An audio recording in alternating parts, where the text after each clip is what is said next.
Dear student, today we are talking about the state of matter.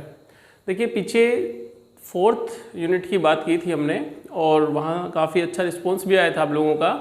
काफ़ी देखा आपने, कुछ बातें समझी भी होंगी। तो उसी सीरीज़ को आगे बढ़ाते हुए हम नेक्स्ट चैप्टर को शुरू करने जा रहे हैं आज। और चैप्टर है अपना 5th, जिसका नाम है स्टेट ऑफ मैटर। सिंपल सी बात है, समझते हैं इसको। स्टेट ऑफ मैटर, भाई स्टेट ऑफ मैटर, मैटर की कौन कौन सी स्टेट होंगी। जैसे जनरली हम बात कर रहे होते हैं सॉलिड, लिक्विड और गैस। और उसके बाद जैसे 3 स्टेट सभी को पता है, सॉलिड स्टेट है, लिक्विड स्टेट है और गैस स्टेट है मैटर की। इसके बाद 4th 5th स्टेट भी होती हैं, जैसे प्लाज्मा स्टेट है, सुपर कोल्ड स्टेट है। तो इसी सीरीज को ध्यान में रखते हुए हम बात कर रहे हैं state of matter, that is solid state, liquid state और गैसियस स्टेट।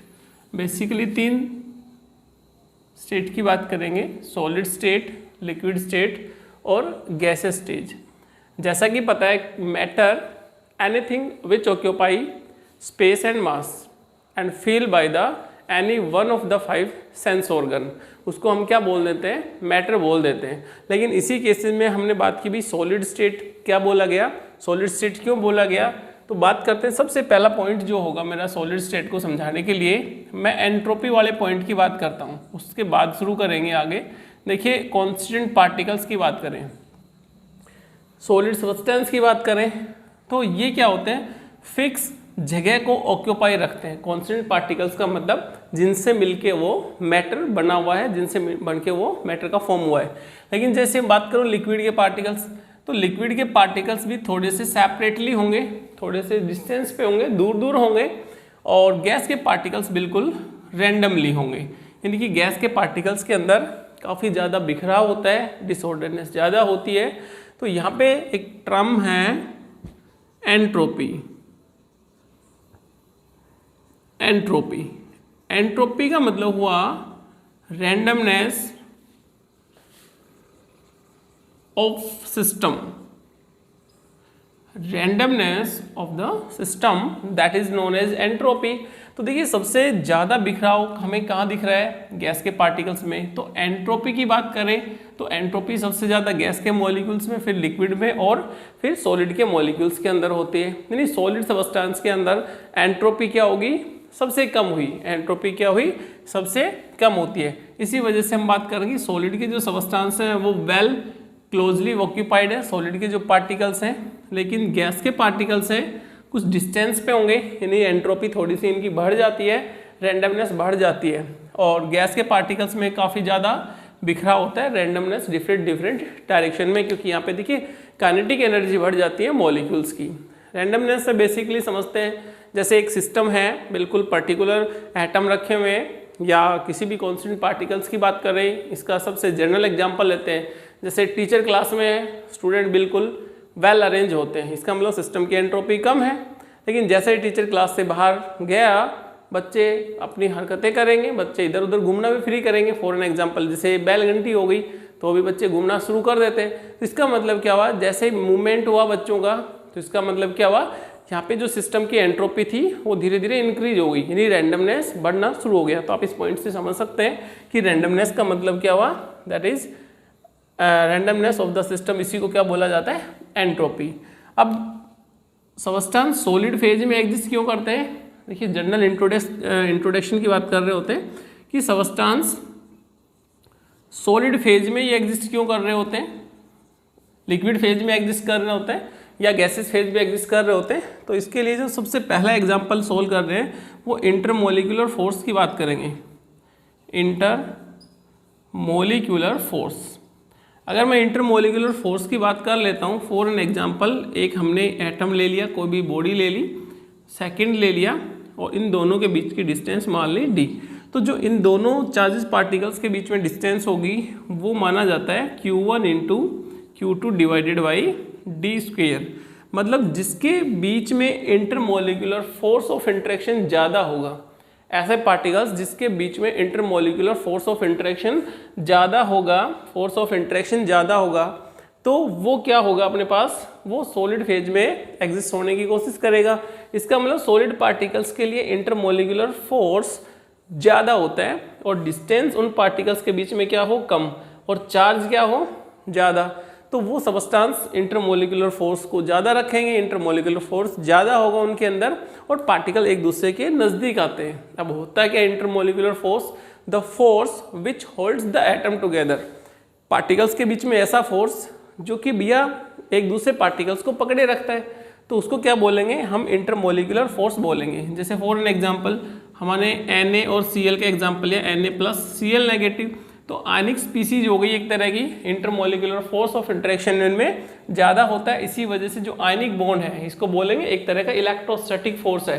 तो इलेक्ट्रोस्टैटिक फोर्स ऑफ अट्रैक्शन की वजह से पार्टिकल्स एक दूसरे के नज़दीक होंगे और ये जो फोर्स है इलेक्ट्रोस्टैटिक फोर्स काफ़ी स्ट्रॉन्ग होता है बजाय किसके, कोवेलेंट के, बजाय किसके, हाइड्रोजन के, और वॉन डेर वाल इंटरेक्शन तो सबसे लास्ट में आता है, इनकी बात भी करेंगे। इसका एक सेकंड फैक्टर और है, उसकी भी बात कर लेते हैं।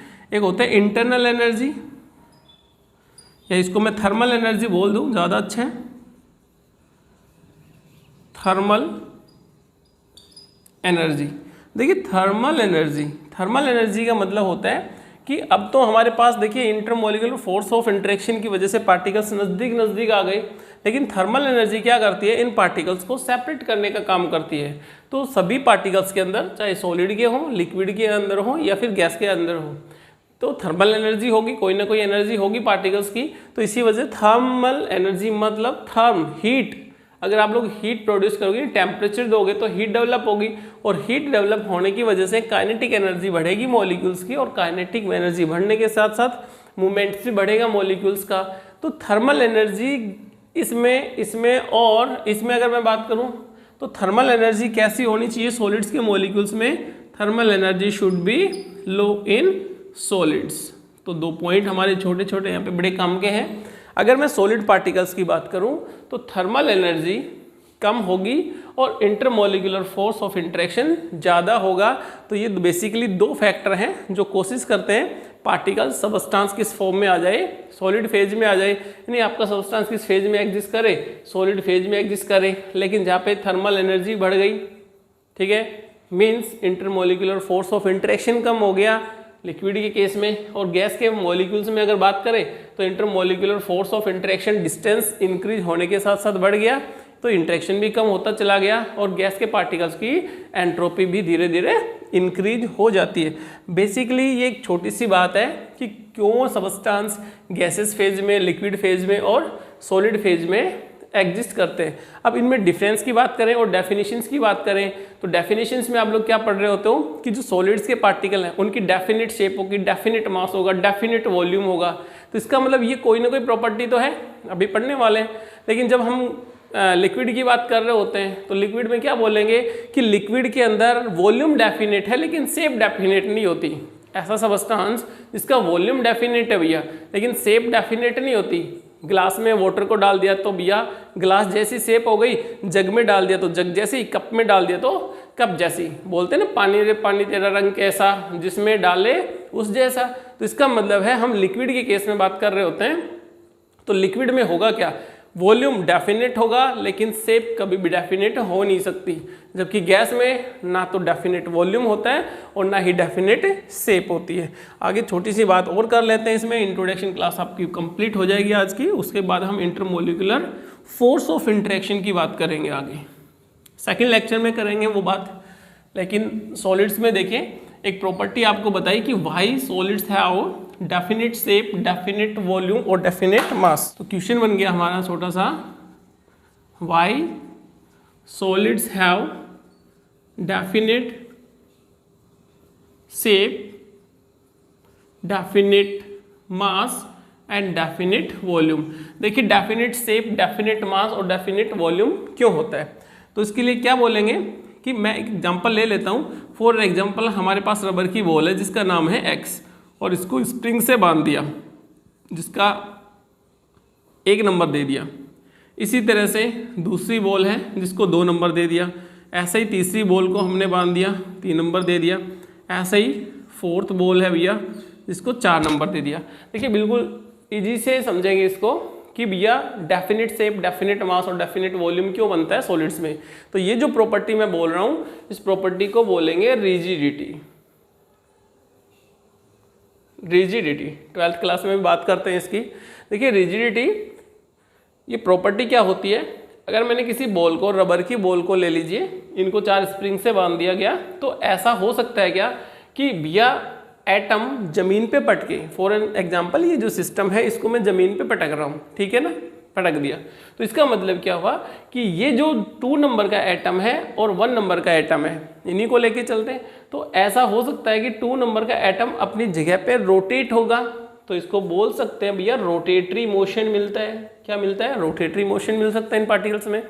एक दूसरे में क्या होगा? वाइब्रेशन भी होगा, भाई पार्टिकल्स क्या होंगे? स्ट्रेच भी होंगे, साथ साथ वाइब्रेशन भी तो करेंगे, तो इसका मतलब वाइब्रेटरी मोशन भी मिलेगा। क्या कभी ऐसा हो सकता है कि बॉल नंबर 1 2 की जगह पे और 2 नंबर बॉल 1 नंबर की जगह पे, या बाकी बॉल्स की बात कर लें कि 3 4 की जगह पे और 4 3 की जगह पे, ऐसा कभी हो सकता है? नहीं हो सकता। तो इसका मतलब translatory motion, translatory motion solids के अंदर एब्सेंट होता है। तो आप लोग ध्यान रखेंगे, देखिए कोई भी सॉलिड पार्टिकल है उसके अंदर ट्रांसलेटरी मोशन नहीं होता, वेयर एज रोटेटरी मोशन होगा और वाइब्रेटरी मोशन होगा। इसी वजह से कॉन्स्टिट्यूएंट पार्टिकल्स, सॉलिड के पार्टिकल्स फिक्स जगह को ऑक्यूपाई रखते हैं, फिक्स जगह को ऑक्यूपाई रखेंगे, वेल क्लोजली पैक होंगे। इसी वजह से definite shape, definite mass and definite volume आता है। और ये जो प्रॉपर्टी होती है इसको क्या बोला जाता है? रिजिडिटी बोला जाता है। तो ये हमारे पास एक बेसिक जनरल सा इंट्रोडक्शन था। आई होप यहाँ तक की बात समझ में आई होगी। और सेकंड लेक्चर में जब हम बात करेंगे तो इंटरमोलिकुलर फोर्स, यानी कि जो टाइप ऑफ इंटरमोलिकुलर फोर्स है वहाँ पे हम बात करेंगे कि टाइप ऑफ इंटरमोलिकुलर फोर्स कितनी टाइप का होता है, कहाँ पे क्या होगा, यानी आयनिक इंटरेक्शन के साथ क्या होगा, पोलर के साथ क्या होगा, या फिर नॉन पोलर के साथ आपस में इंटरेक्शन क्या होगा, तो उनको हम क्या बोलेंगे? अपना इंटरमोलिकुलर फोर्स ऑफ इंटरेक्शन की टाइप देखेंगे बेसिकली। ठीक है, थैंक यू आज के लिए।